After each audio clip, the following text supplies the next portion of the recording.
Hola chicos, bienvenidos a mi canal, soy Dr. Fate, estudiante universitario de noveno ciclo de Medicina Humana. En esta clase vamos a tratar un tema muy importante que es la clasificación histológica de los tejidos, ¿no? Entonces tenemos que los tejidos son un conjunto o grupo de células organizadas entre sí para llevar a cabo una o múltiples funciones de nuestro organismo. Y estas células y componentes extracelulares de varios órganos de nuestro cuerpo tienen un patrón organizado que es reconocible, ¿no? Y con frecuencia es muy característico de ello.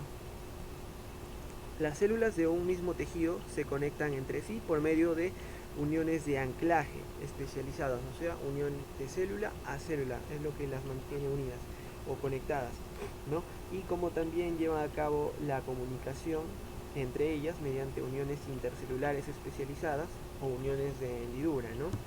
Entonces tenemos cuatro tipos de tejidos importantes en nuestro organismo. Número uno, el tejido epitelial, que cubre las superficies corporales, como ejemplo tenemos la piel, ¿no? Y como también las cavidades del cuerpo, ¿no? Un ejemplo claro es esófago, intestino, estómago, etc. Y también conforma parte de las glándulas, ¿no? El tejido conectivo, que tiene la función de sostén, ¿no? Y también se encuentra relacionado a los otros tres tipos de tejidos básicos. El tejido muscular, que está compuesto por células contráctiles y es responsable del movimiento, ¿no? Y todo de ello depende de nuestras actividades que nosotros realizamos cada día. El tejido nervioso, que recibe, transmite e integra la información tanto del medio interno como el medio externo para controlar diversas actividades en nuestro cuerpo. Entonces tenemos el tejido epitelial, que se caracteriza por una estrecha aposición, ¿o no? Aposición me refiero con proximidad entre célula a célula, ¿no? Y por su presencia de una superficie libre, ¿no? Entonces podemos comprender que estas células van a estar siempre unidas, ¿no? Y las células epiteliales, ya sea se organicen en una capa simple, ¿no?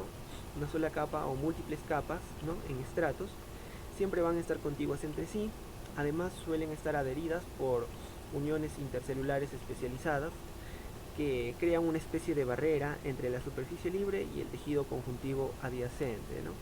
Y el espacio intercelular, o sea, espacio entre célula a célula, es mínimo y carece de estructura, ¿no? Entonces, las superficies libres son características del exterior del cuerpo, la superficie externa de numerosos órganos internos y de revestimiento.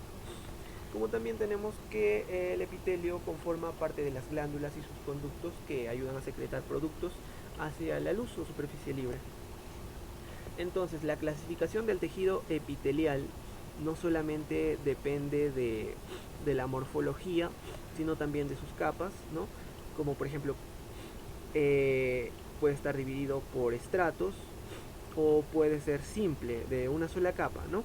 Y por su morfología, ¿no?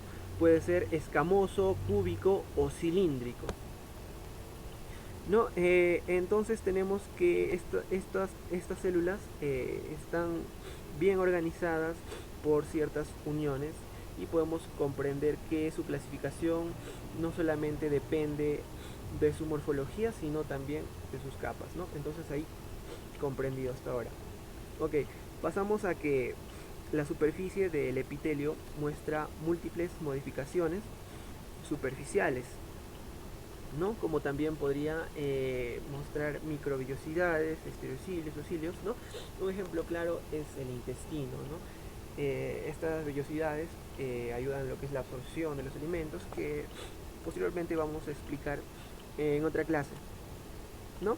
Y los epitelios estratificados pueden ser queratinizados en el exterior del cuerpo o no queratinizados dentro de la luz de los órganos, ¿no? Por ejemplo, tenemos la piel, que es un epitelio estratificado plano queratinizado, ¿no? Es un claro ejemplo. Podemos observar estos dos cortes A y B.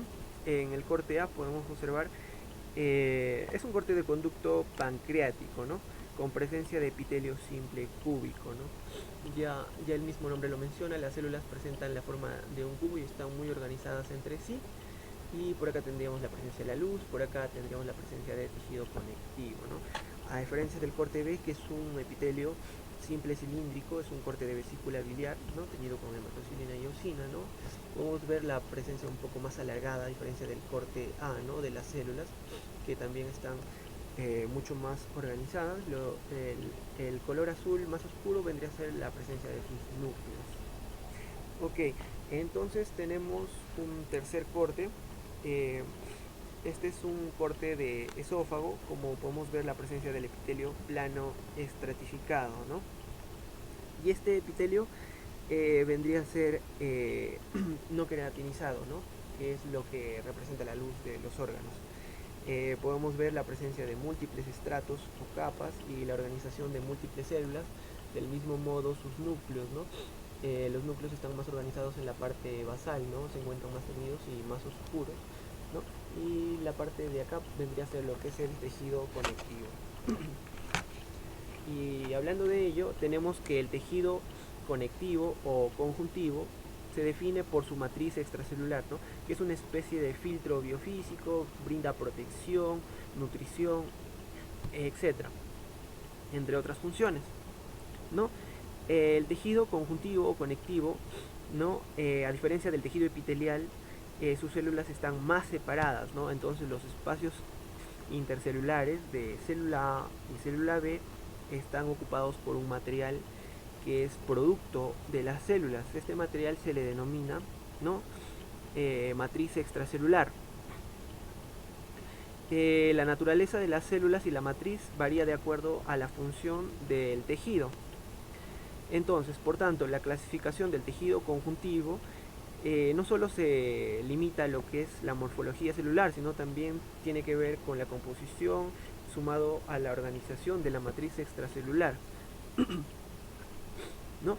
Entonces tenemos que un tipo de tejido conjuntivo que se encuentra estrechamente relacionado con la mayoría de epitelios es el tejido conjuntivo laxo, como podemos observar acá, ¿no? Que cuenta con fibras de colágeno abundantes y distribuidas de forma laxa, ¿no? Y aquí también tenemos la presencia de células, ¿no? Y la presencia de núcleos de múltiples formas, ¿no? Por acá podemos ver núcleos redondeados, núcleos alargados, ¿no? Los núcleos alargados probablemente hagan referencia a los fibroblastos, ¿no?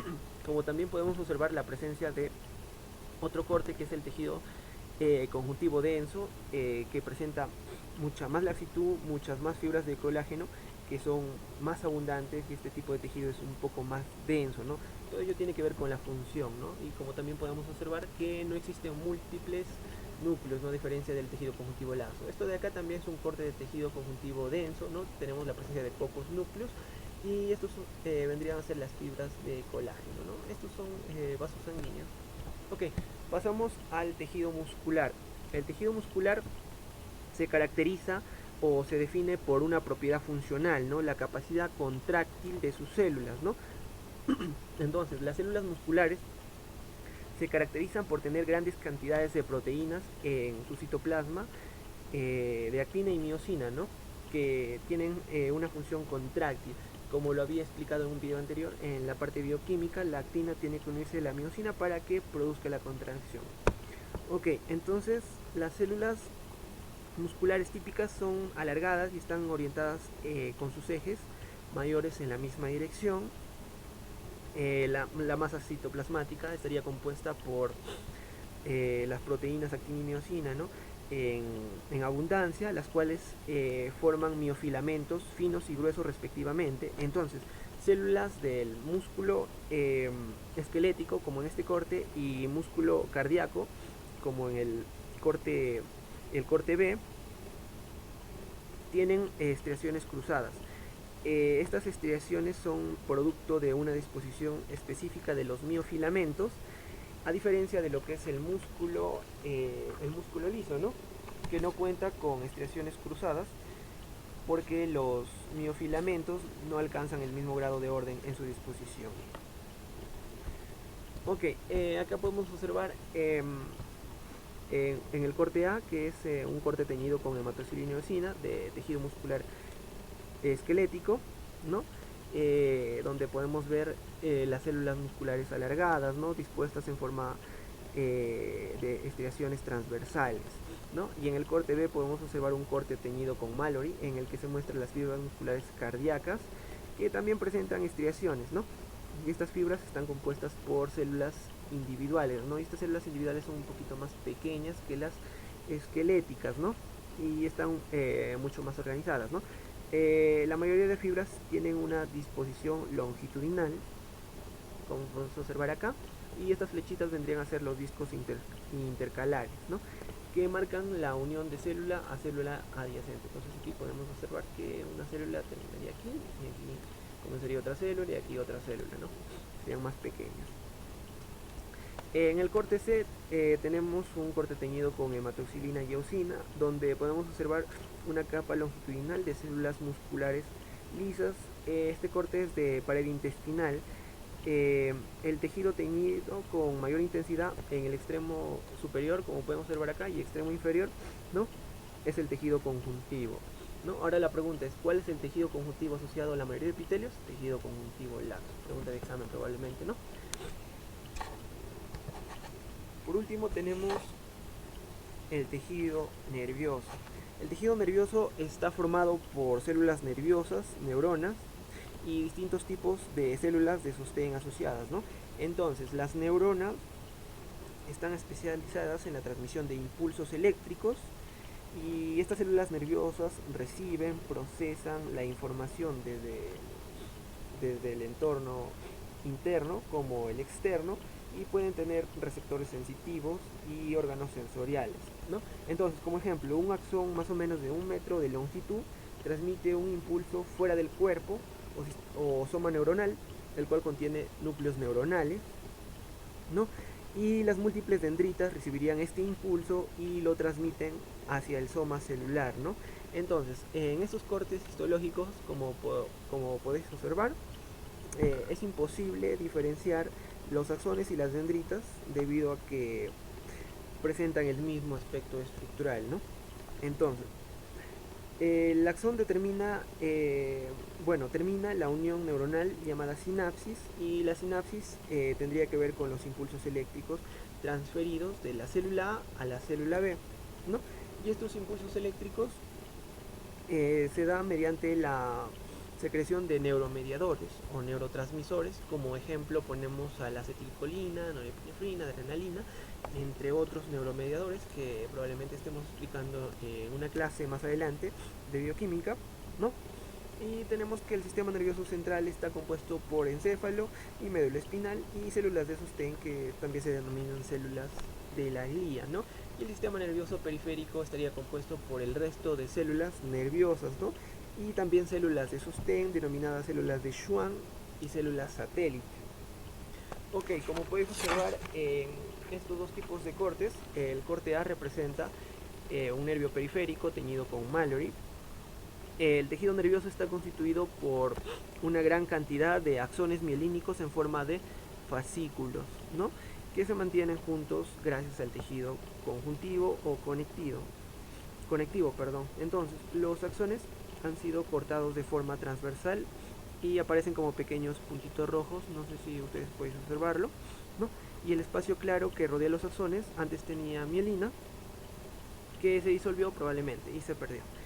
El tejido conectivo, como podéis observar, es el corte que representa la coloración más oscura de azul, ¿no?